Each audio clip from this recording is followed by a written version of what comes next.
Hello everyone, welcome back to आपका अपना Indian medical lecture. Viral infection कितने प्रकार के होते हैं, कैसा होता है ट्रीटमेंट, मेडिसिन आप क्या क्या दे सकते हो, डोज क्या दे सकते हो, सारी चीजें डिटेल में डिस्कस करेंगे हिंदी इंग्लिश भाषा में। स्टार्ट करते हैं, but don't be take self medication, always consult with doctor.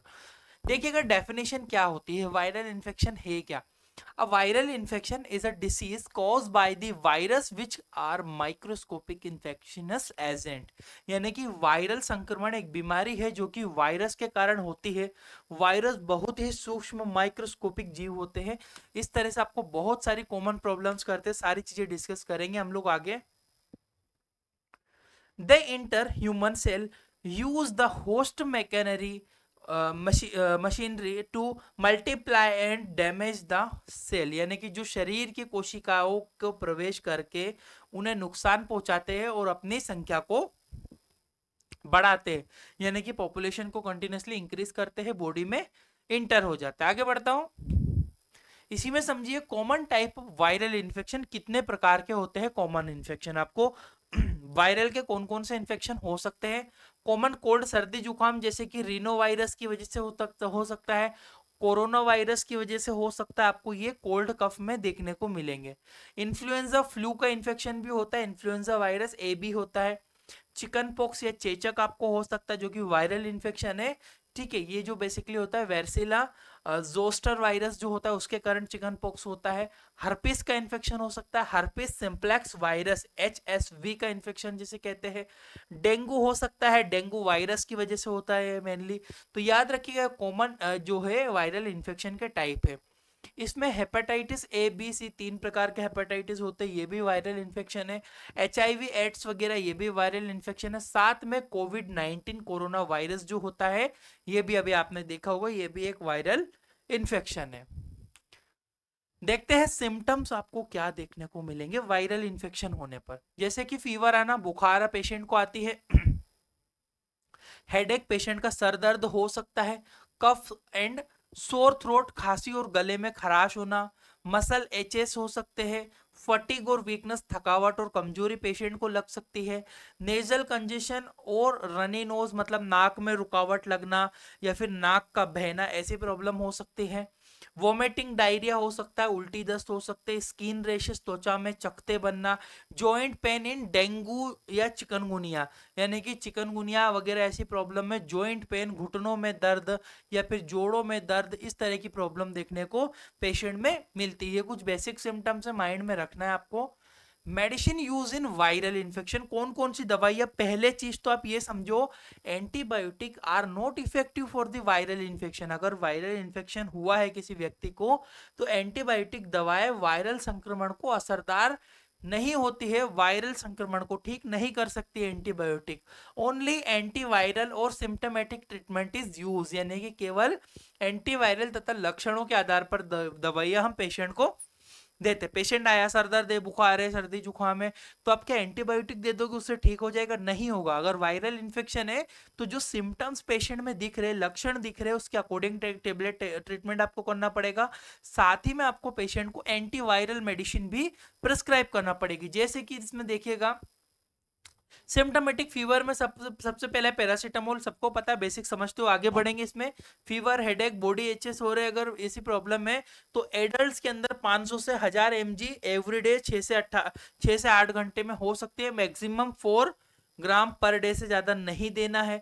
Children, बच्चों में 10 से 15 mg पर केजी एवरी 6 आवर के अंदर, इस तरह से डोज आप कैलकुलेट करके दे सकते हो। अगर बात करो कॉन्ट्राइंडिकेशन, लीवर डिसीज और ओवरडोज नहीं करना है पेशेंट में, और लीवर डिसीज में पेशेंट को संभल कर टैबलेट इस्तेमाल की जाएगी। इसके अलावा बात करूं तो ओसेल्टामिविर यानी कि टेमीफ्लू के नाम से मिलती है आपको, ओसेल्टामिविर, टेमीफ्लू जिसे कहते हैं। ओसेल्टामिविर मिविर और टेमीफ्लू जो टैबलेट होती है फ्लूविर के नाम से मिल जाएगी। इन्फ्लुएंजा का जो इन्फेक्शन होता है, फ्लू जो होता है AB का, उसमें यूज करेंगे। एडल्ट्स की मैं बात करूं 75 mg twice day for 5 day, 5 day के लिए टैबलेट रहेगी। 75 mg दिन में इस्तेमाल करना है, 2 बार डोज में कैलकुलेट करना है। बच्चों में जो बेसिकली 30 से 60 mg twice based on weight, वजन के अकॉर्डिंग भी पेशेंट में कैलकुलेट करेंगे। 30 से 60 mg से ज्यादा पेशेंट में नहीं देंगे बच्चे में। कॉन्ट्राइंडिकेशन एलर्जी, रीनल फेलियर हो सकता है, एलर्जी हो सकता है अगर इसका साइड इफेक्ट होगा तब।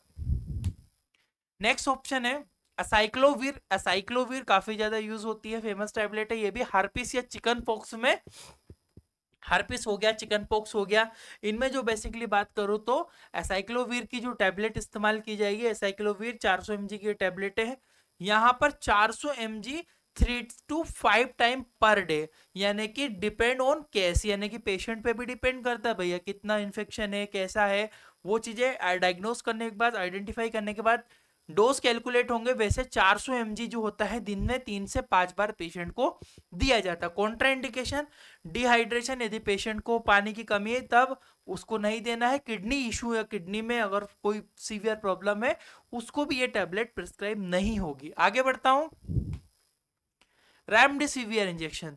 रेमडेसिवियर बेसिकली बात करूं तो मॉडरेट टू सीवियर कोविड-19 का जो इन्फेक्शन था उसमें जो एंटीवायरल जो चलेगी, रेमडेसिवियर इंजेक्शन का यूज होता है। डोजेस की बात करूं तो गिवन आईवी इन्फ्यूजन देना है पेशेंट को 200 mg फर्स्ट डे, पहले दिन पेशेंट आया तो पहले दिन 200 mg सुबह और शाम, यानी कि 2 बार पेशेंट को ये दी जाएगी रेमडेसिवियर इंजेक्शन, या फिर ओडी भी पेशेंट को दे सकते हैं। इसके अलावा देन फिर 100 mg 4 डेज के लिए इस्तेमाल कर सकते हैं, 100 mg दिन में पर डे आपको देना है 4 दिन, तो 5 डे का ये डोज बनता है। स्ट्रेट डोज 2 बार भी दे सकते हैं और 1 बार भी दे सकते हैं। कॉन्ट्राइंडिकेशन की मैं बात करूंगा तो लीवर, किडनी डिसफंक्शनिंग और हाइपर सेंसिटिविटी अगर हो तो रेमडेसिवियर का यूज नहीं होगा, ध्यान रखिएगा आप लोग। आगे बढ़ता हूं, रिबाविर। रिबाविरिन जो होता है, रिबाविरिन बेसिकली जो हेपेटाइटिस सी और वायरल हेमरोजिक फीवर में बेसिकली इस्तेमाल किया जाएगा। ये जो होता है 200 से 400 mg 2 to 3 time daily doctor की मॉनिटरिंग के अकॉर्डिंग ये यूज किया जाएगा। रिबाविरिन कैप्सूल्स के फॉर्म में ये अवेलेबल होता है, हेपेटाइटिस सी और हेमरेज फीवर में इस्तेमाल किया जाएगा। कॉन्ट्राइंडिकेशन एनीमिया और प्रेगनेंसी होने पर इसको कॉन्ट्राइंडिकेटेड माना जाता है, पेशेंट को नहीं देना है।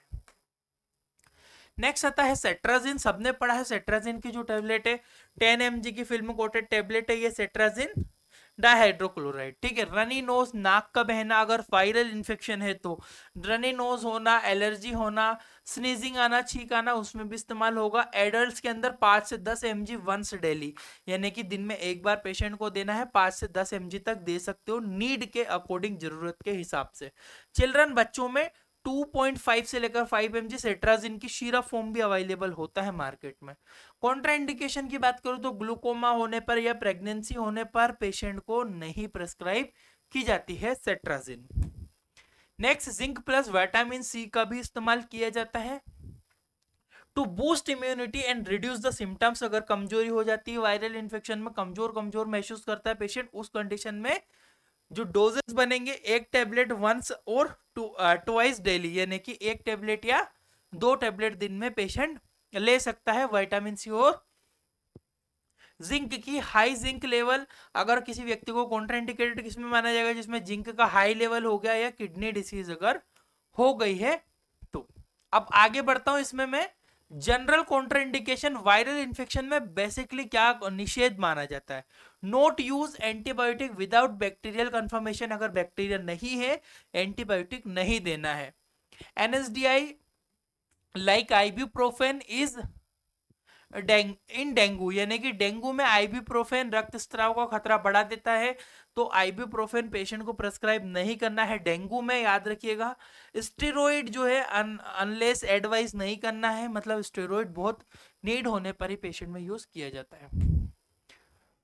इसके अलावा बात करूं तो घरेलू सहायता होम केयर क्या क्या हो सकती है, ड्रिंक पैटली वाटर, यानी कि पानी भरपूर पीना है प्रॉपरली, टेक प्रॉपर रेस्ट करना है, मतलब ईट लाइट, मतलब कमजोर, मतलब हल्का फुल्का खाना खाना है।